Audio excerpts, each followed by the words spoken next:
Eu sou Marcelo Basto Matos, tenho formação em letras, trabalho profissionalmente com educação em sala de aula há 12 anos e tenho uma formação de especialização em educação à distância e língua portuguesa. E tenho um mestrado em tecnologia e nesse ponto aí é que eu gosto de trabalhar, que eu pego toda essa formação e tento levar para a sala de aula à medida do possível.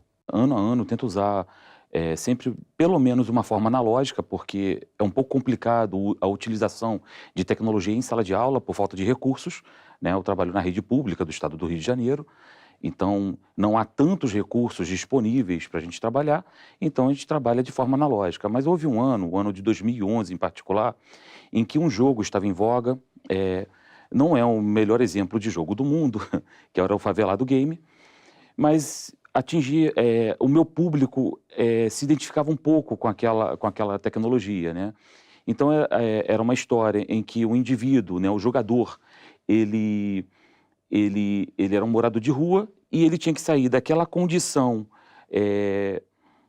da sarjeta até conseguir uma moradia luxuosa, que no caso ali dentro da ficção era o Maracanã.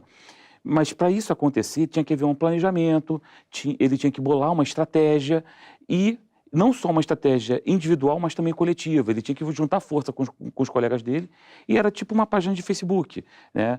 Você não precisava mexer com joystick, você não precisava mexer com nenhuma tecnologia mais rebuscada. Bastava ter um mouse e um computador naquela época. O papel dos jogos no processo de aprendizagem,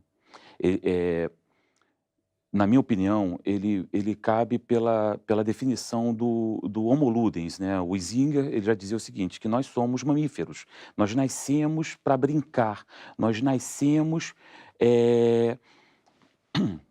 jogando. Então, ele começou essa observação, por exemplo, verificando cachorros. Os cachorros, eles estavam ali, de repente um mordia o outro, era uma coisa que a mãe, por hora, podia estranhar, mas dentro daquela dinâmica entre os filhotes, eles estavam, na verdade, brincando e se preparando para a vida, aprendendo a se defender, aprendendo a buscar comida, dentre outros conteúdos que eles tinham que aprender para a própria sobrevivência. Na escola, a estratégia é um pouco semelhante, claro que não envolve violência, evidentemente, mas ela é semelhante porque o aluno ele tem que se distrair um pouco para buscar o conhecimento que ele tem. É engraçado quando você percebe que um aluno, ele durante o jogo, por exemplo, ele tem motivação, ele cria estratégias para resolver um problema. Às vezes na escola, por conta da obrigação da escola, ele não consegue bolar essa estratégia. Então, penso que essa seja a questão da parábola, né? A parábola é uma forma de ensinar de forma indireta. O que acontece com a parábola? O alvo está deste lado, o canhão está desse lado. Você não pode mirar no alvo porque tem uma barreira na frente. Então, o que você faz? Você mira no lugar errado para acertar o lugar certo. Então, o aluno, quando ele sente, na verdade, que ele está se divertindo, ele se motiva mais. E dentro dessas motivações, e dentro dessa questão da diversão, ele aprende. Eu estava me referindo mesmo à questão da diversão pura.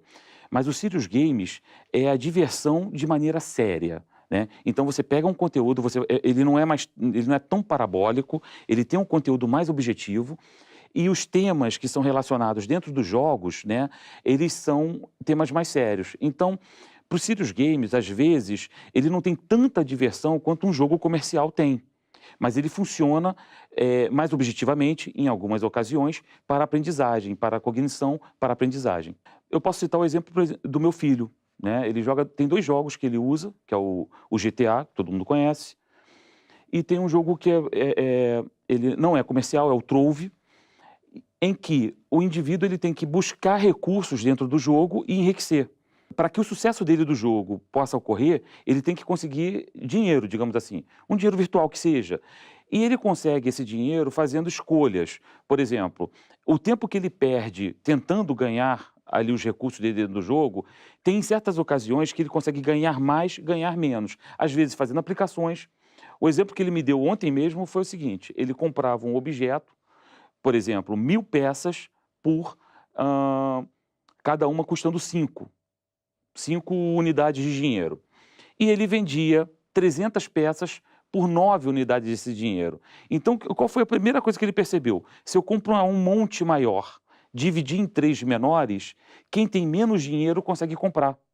Então ele fazia muito isso, o sistema online, então ele comprava online o objeto mais barato e vendia quase que 5 minutos depois por um preço quase que o dobro, só pelo fato da quantidade ser menor. E às vezes a diferença de valor do que ele pagou para cada peça que ele vendia era menos de 10%. Então, assim, as pessoas não, assim, por falta digamos, o indivíduo tem 1.000 moedas 900 moedas.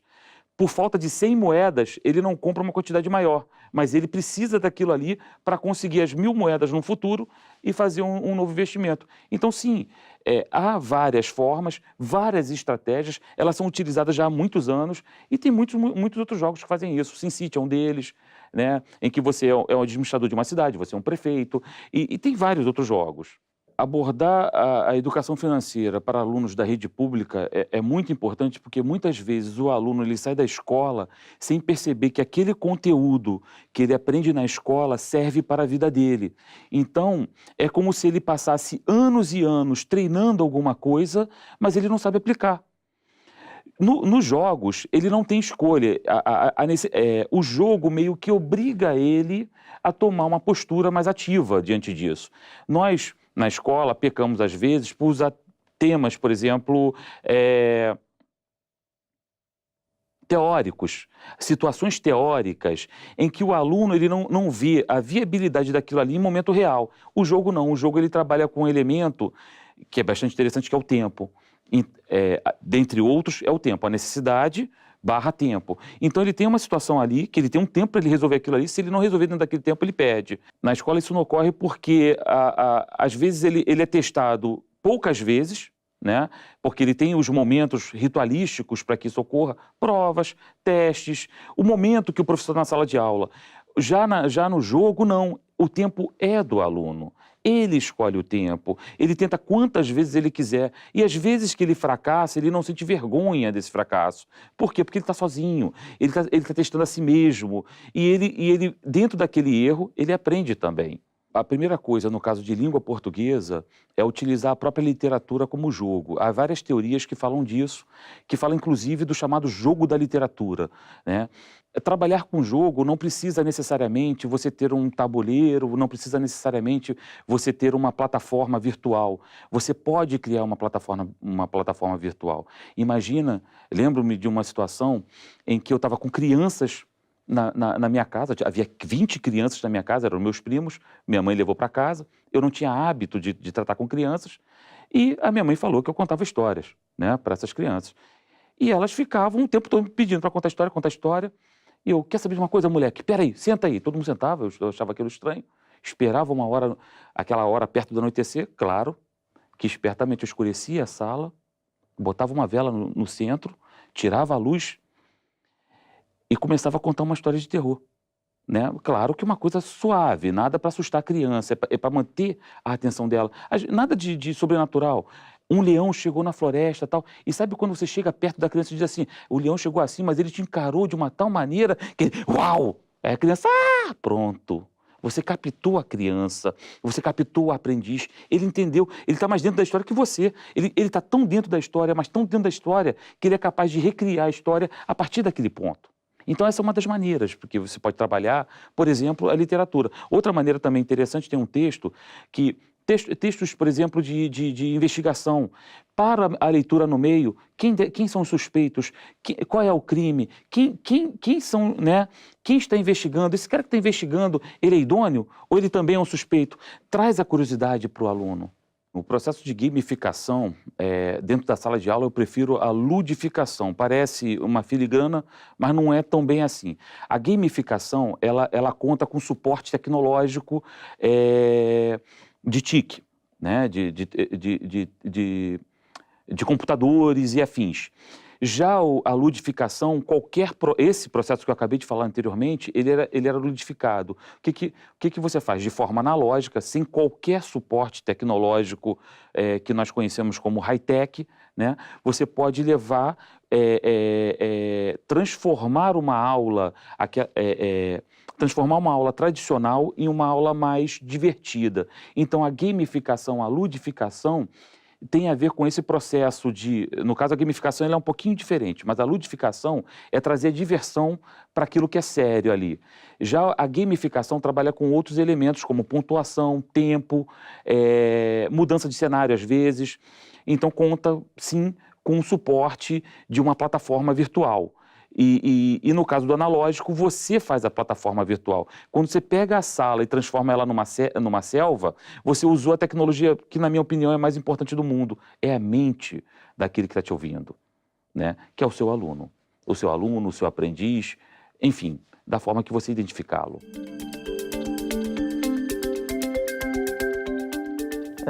Eu me chamo Cleiton Botas, sou professor de matemática, fiz mestrado e agora estou na área de educação matemática também. Eu acredito que trazendo jogos para a sala de aula, a gente só tem a ganhar, tanto os professores quanto os alunos, né? Os jogos eles vão trazer para dentro de uma sala de aula, para dentro de uma aula, um aspecto que a aula normal, a aula expositiva não traz, que muitas vezes é o socioemocional do aluno e do professor também. E eu acho que todo tipo de aprendizado, quando tem um socioemocional envolvido, ele é mais significativo. Eu acredito que desde o momento que deixou de ser matemática financeira e passou a se tornar educação financeira, é que automaticamente surgiu a necessidade de englobar outras áreas. Então, por exemplo, não tem como a gente falar de economia sem a gente falar de história, sem a gente falar de geografia, sem a gente falar da política, muitas vezes, né, que está envolvido, que está nesse contexto dessa educação financeira. Eu acho que a gente tem que olhar para o nosso passado, economicamente falando, para a gente poder entender o nosso presente e planejar o futuro. Eu acredito que educação financeira tem a ver com muito de planejamento do futuro, planejamento do tempo futuro. A educação financeira, ela deve ter como principal objetivo preparar o jovem ou a criança para o futuro dela. E eu acredito que isso seja um dos principais aspectos dos jogos de RPG, que é o jogo que você representa uma coisa que você não é. Só que no caso da educação financeira, você vai representar uma coisa que você vai ser no futuro. Então, essas crianças, esses jovens, eles não estão planejando comprar um carro, comprar uma casa, juntar dinheiro, mas a gente vai, de certa forma, emular essas situações para que eles possam aprender e levar esse aprendizado para o futuro deles. Eu acho que a educação financeira, assim como qualquer coisa que a gente pensa associada à matemática, gera um trauma nos jovens, nas crianças, nos nossos alunos, né? Eles veem matemática e já ficam com medo. E eu acho que no caso da educação financeira, esse medo acaba refletindo nos problemas que esses jovens vão ter no futuro de lidar com as próprias finanças. Eu acredito que olhando para o nosso passado, olhando para a parte histórica, a parte da geografia, que aconteceu principalmente no Brasil e no mundo, de uma maneira geral, eu acho que tem como a gente se preparar, se precaver para determinadas situações financeiras. Hoje em dia a gente tem essa grande dificuldade de acesso à informação, de acesso a essas tecnologias, não só na escola, mas principalmente na escola é muito complicado às vezes ter acesso a um computador, à internet o tempo todo. A internet de alta velocidade é raríssimo encontrar isso em algumas escolas, mas eu acho que isso não deve atrapalhar o processo de usar os jogos, os games na escola. Muitos jogos hoje em dia trabalham com a questão das conquistas, né, que são objetivos que os jogadores têm que alcançar. Eu acho que essas conquistas podem ser, por exemplo, dentro de uma sala de aula, até mesmo dentro de uma aula expositiva, elas podem ser enunciadas pelo professor, seja num quadro, seja num cartaz, e aí o objetivo dos alunos se torna conquistar esse prêmio, talvez, né, um prêmio de pontos, ou às vezes um prêmio numérico, às vezes um prêmio físico mesmo do professor. Eu acho que se a gente tenta se apegar às tecnologias, alguma hora ela vai falhar. Então a gente tem que se apegar às tecnologias, mas também tem que ter o plano B. Então o plano B pode ser muitas vezes uma cartolina colada na parede, um papel que a gente anotou, uma outra dinâmica, uma outra opção.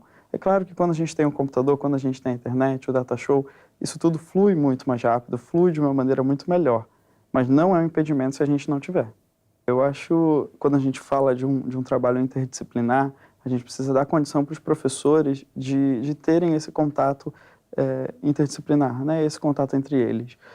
Quando a gente diz que os professores devem trabalhar unidos, e muitas vezes os professores não têm tempo, não têm a dinâmica suficiente para essa união acontecer, e aí acaba caindo muito culpa, digamos assim, para os professores, e nem sempre isso é verdade. Eu acho que uma equipe, seja de professores, seja de qualquer outro tipo de funcionários, ela tem que ter um momento de reunião com todos, com toda a equipe, seja a gestão, seja os que estão na linha de frente, e muitas vezes na escola até com os alunos, né? Eu acho que quando a gente tem um momento de reunião, um momento de conversa com todos os funcionários, isso vai render melhor. No caso de trabalhar com um game que envolve a escola inteira, eu acho que tem que ter um planejamento prévio, envolvendo todo mundo, não só a direção, né? Eu acredito que todo mundo tem que dar a sua opinião, todo mundo tem que trazer a sua experiência para essa experiência maior ser bem-sucedida.